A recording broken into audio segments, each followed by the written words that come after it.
Yeah, we'll go here today. Hey! Oi! This is the University Life!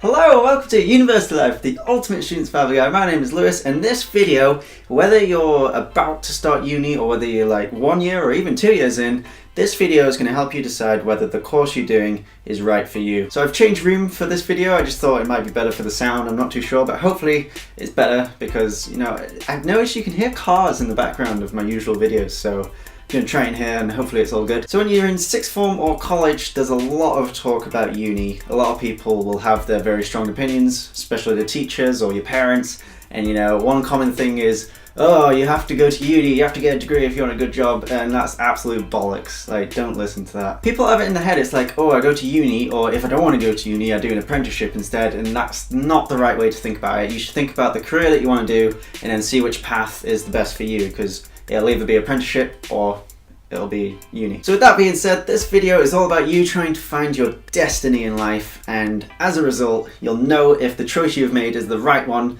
And that's the thing about uni, you could be 2 years in, it's still not too late, you can always change your mind because we're forced to make such an important decision at such a young age in our life, and most of the time we don't even know what we want to do. So this video hopefully is going to help you refine what you enjoy, what you're good at, and hopefully making a good career out of it. So let's get into the video. So like I was saying, in order to know what course is right for you, you need to know what your destiny is in life. And so there's going to be many different ways that people go about this, and one of the common one is just, just do what you love, just do what your passion is. As long as you love it, you'll do well. I mean, I'm all for adopting that, you know, doing what you love. It's a great idea, but you have to think realistically about whether or not you're actually good at it. Very easy to get caught in the, what I like to call the X Factor syndrome. You see these people come on with the auditions and they think they're amazing and nobody's told them that they're absolutely shite, and they make a complete fool of themselves. And you know, some of these people, it's actually their genuine dream, and it's really sad to see that. So you don't want to be one of these people. You want to have something which you enjoy, but you have to find the right balance between being good at it and enjoying it. So that brings on to the question, well, what am I good at? You know, some people don't know what they're good at, and that's honestly not a problem. Like, you've still got loads of time to figure this out. Sorry. If my voice sounds any different, I think I'm getting a cough or something, but I don't know. Anyway, we'll keep going. So a good way to find out what you're good at is to just ask your friends, and you can think about this yourself. There's a number of questions that I like to ask myself when assessing what I'm good at. I'm going to share these questions with you now, so it might even help to write this down, or, you know, just keep it in your head. And the questions I always think are, number one, what are people always complimenting you on or telling you that you should do? So these compliments should not be ignored, especially if they're common things. So if people are saying that you have a really nice smile, or, you know, you're a really good listener, then it helps to have a job where you've got the competitive edge in that sense. To be truly successful at something, they say that you should be, you know, in the top 1% or top 5%. So yeah, bear that in mind, and also think about it back on yourself. You know, what situations have you felt that you've done really well in, and what situations do you know that you're not very good in? And that brings me on to my next point. Point number two, always build on strengths, never build on weaknesses. It'd be quite a logical step in your head to think that, well, if I'm bad at something, I want to try and build it up to become a better all-around person. Now, the problem with this is if you become an overall good person, you tend to be average at everything. You don't tend to excel in that one thing. And to be the best in the world and truly be successful at something, you know, you gotta be up there in the top 95, you know, top 5%. And so if you're gonna build on a weakness, you're never gonna reach that height. I mean, you might get it up to like a 7 out of 10, but you're never gonna be, you know, 10 out of 10. So build on your strengths, which you've identified through other people telling you and you thinking about situations in your past.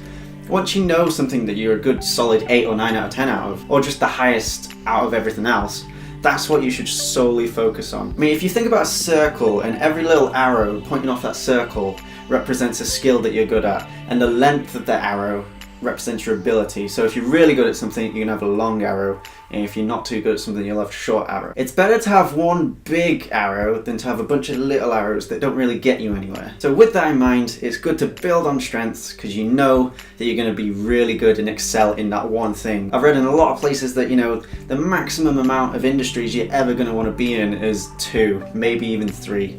So you don't want to be going, oh, I'm going to do this here, I'm going to do that there, you know. It's just so many different things. You're never going to be fantastic at all of them. Unless you're some crazy Renaissance person, but we haven't seen one of those in a while. I don't know any Da Vinci's lying about these days, so you could go for that, but it's a much harder way to find out what you're good at. So the third point that I'm going to make, we are going to come back to that whole enjoying it thing, because at the end of the day, you do need to enjoy what it is you do. If it becomes stale and you see these people, they're like, oh, I can't wait to go on holiday, but like, if you're just wasting your life away so that the only thing you enjoy in life are those little 2-week holidays in the year, you're not doing the right job. I see so many people just like, oh yeah, I'm just doing this job, you know, because it gets me money and I can use that money to do what I enjoy in my free time. But you know, it's just not the right way to think, in my opinion. I think that you should enjoy your work so that all of your time is spent doing what you enjoy and you're actually earning money doing what you enjoy. So that's the best thing, in my opinion. So to know what you enjoy, you should have a pretty good idea of what you enjoy, but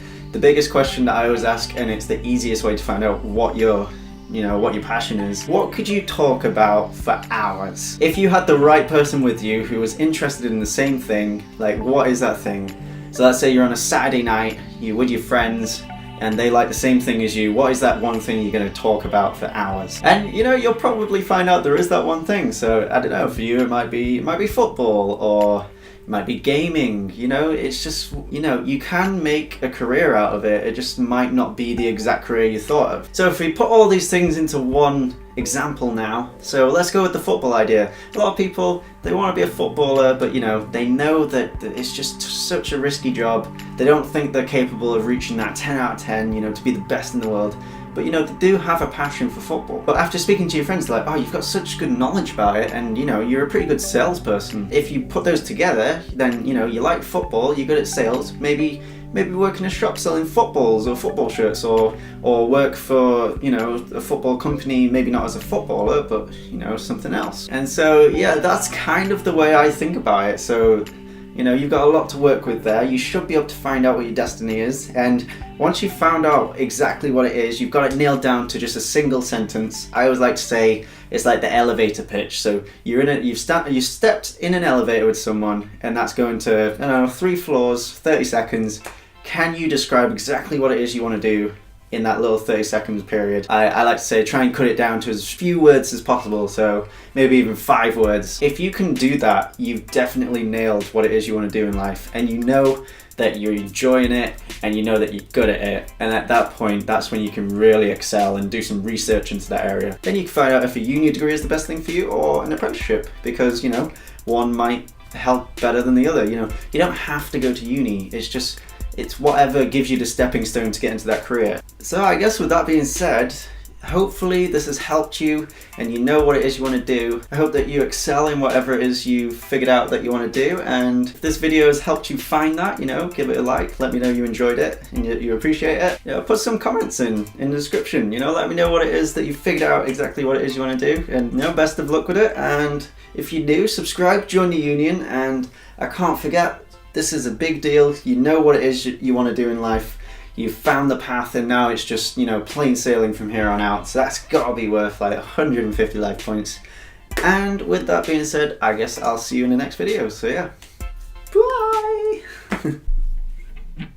bye.